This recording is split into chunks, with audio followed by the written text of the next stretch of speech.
L'Uttar Pradesh, l'État le plus peuplé de l'Inde, 180 millions d'habitants et 50 millions de pauvres.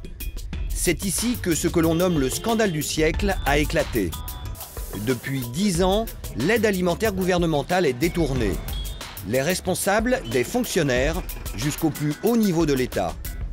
Ils ont volé 35 milliards d'euros de nourriture, des milliers de tonnes de riz aux plus pauvres parmi les pauvres. Aujourd'hui, la moitié des femmes et des enfants de cet État souffrent de malnutrition. C'est ce journaliste qui le premier a révélé le scandale il y a 5 ans déjà. Pour avoir osé parler, il a été kidnappé et victime d'une tentative d'assassinat. Samiuddin a découvert ce gigantesque trafic en rencontrant cette femme. À l'époque, le gouvernement nous envoyait des rations, mais elles n'arrivaient pas. Mes 2 filles se sont peu à peu vidées de leurs forces. Elles sont mortes de faim. Pendant au moins 3 ans, Sarla et sa famille ont été privés de leur ration de riz, volée, avant même de leur être distribuée. Vous voyez ces cartes? Le gouvernement les donne aux familles les plus pauvres. Avec, elles peuvent acheter de la nourriture à moitié prix. Mais regardez, pour l'année 2005 par exemple, la page est totalement blanche. Cela veut dire que cette famille n'a jamais reçu ces rations. J'ai dénoncé ces détournements, mais tout le monde n'y est, même le gouvernement. Toutes ces femmes racontent la même histoire. Leurs cartes sont vides. Dans ce village de 12 000 habitants, au moins 5 000 personnes ont été privées de l'aide alimentaire. Les voleurs détournent le riz gouvernemental vendu à moitié prix pour le revendre beaucoup plus cher ailleurs. Ce village n'est qu'un exemple. Rien que dans ce district, il y a 995 villages comme celui-ci et la situation est partout la même. Plusieurs millions de victimes. Il a fallu attendre 9 ans pour que le scandale éclate. C'était le 3 décembre dernier. Une escroquerie qui prouve que les corrompus osent même s'en prendre à ceux qui meurent de faim.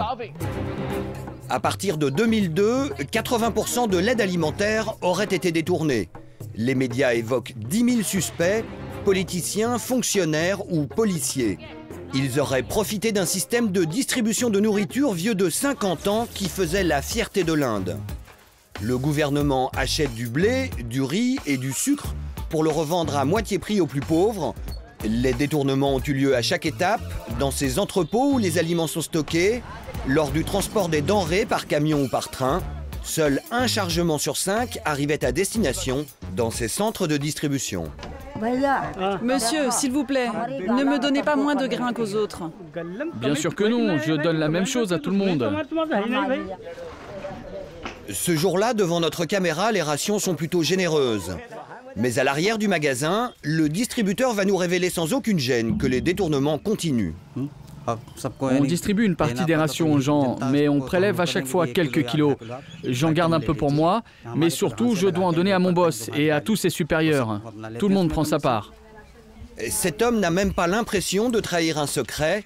D'après lui, tout le monde est au courant, du chauffeur de camion jusqu'aux hauts fonctionnaires. Après les révélations des journalistes et devant l'apathie du gouvernement, un avocat a saisi la justice, Maître Chaturvedi. Pression, menace de mort, il est aujourd'hui protégé jour et nuit par une équipe de 11 gardes du corps et il a dû fuir sa ville natale pour se réfugier à Delhi, la capitale. Quand j'ai commencé mon enquête, personne ne me prenait au sérieux. Même la police fédérale ne voulait pas collaborer avec moi. Ils me disaient qu'il fallait enregistrer plus de 50 000 plaintes, que c'était beaucoup trop pour un seul homme. Cela fait déjà 4 ans qu'il réunit des preuves. Au départ, on pensait que ces denrées étaient revendues uniquement au marché noir dans les villages. Mais au fur et à mesure de mon enquête, je me suis rendu compte qu'en fait, la plus grande partie de la nourriture des pauvres partait à l'étranger. Elle est envoyée par camion et par train vers le Népal, le Bhoutan et le Bangladesh. Regardez, voilà les preuves. Ce sont les archives de la Compagnie des chemins de fer indiens. C'est écrit noir sur blanc. Les convois partaient à l'étranger. Les trafiquants ont vite compris que revendre le riz volé au Népal ou au Bangladesh était beaucoup plus rentable. Dans ces pays qui n'en produisent pas assez, les prix sont 2 fois plus élevés qu'en Inde. Nous partons sur les traces de ces convois. Premier arrêt, Bijoua, la dernière gare avant le Népal. Depuis son poste de contrôle, le chef de gare était aux premières loges pour observer ces exportations illégales. De 2004 à 2006, c'était de la folie. Les hommes d'affaires réservaient 2 ou 3 trains en même temps pour pouvoir charger leurs marchandises. C'était l'embouteillage. De nombreux businessmen ont été pris en flagrant délit. Aujourd'hui, c'est devenu très difficile de faire transiter du riz ou du blé en grande quantité. Les choses se sont bien calmées.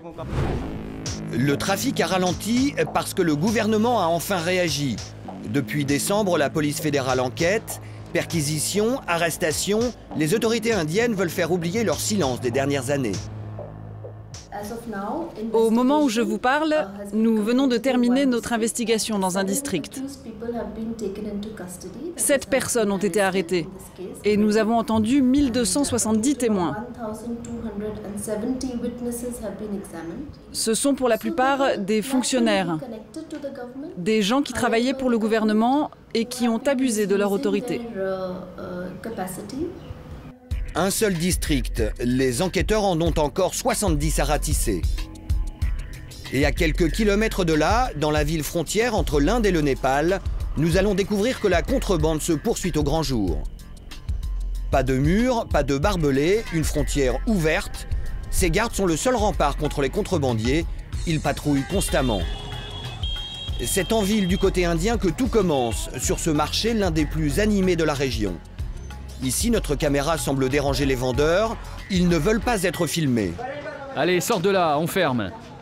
Pourquoi est-ce que vous fermez le magasin? Vous avez peur de quoi?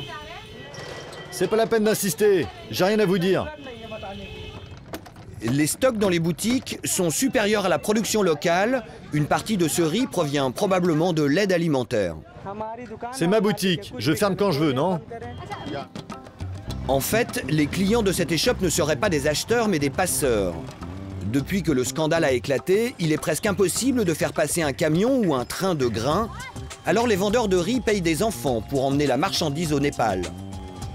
Les douaniers refoulent ce qu'ils attrapent comme ils le peuvent, mais des centaines de gamins tentent à chaque instant de passer avec leurs sacs remplis de riz, comme Surjit et ses amis.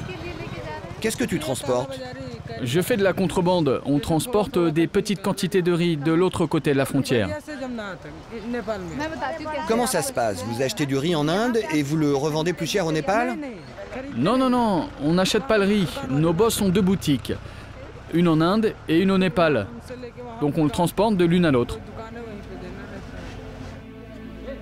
Surjit et ses complices parviennent à se faufiler de l'autre côté de la frontière, en moyenne 50 fois par jour. À la fin d'une journée, ils passent à eux seuls plus d'1 tonne de riz. 40 à 70% de la nourriture subventionnée par le gouvernement continuerait ainsi à être détournée. Les autorités envisagent maintenant de supprimer le système de distribution de nourriture pour le remplacer par des allocations familiales, faute d'arriver à stopper le trafic.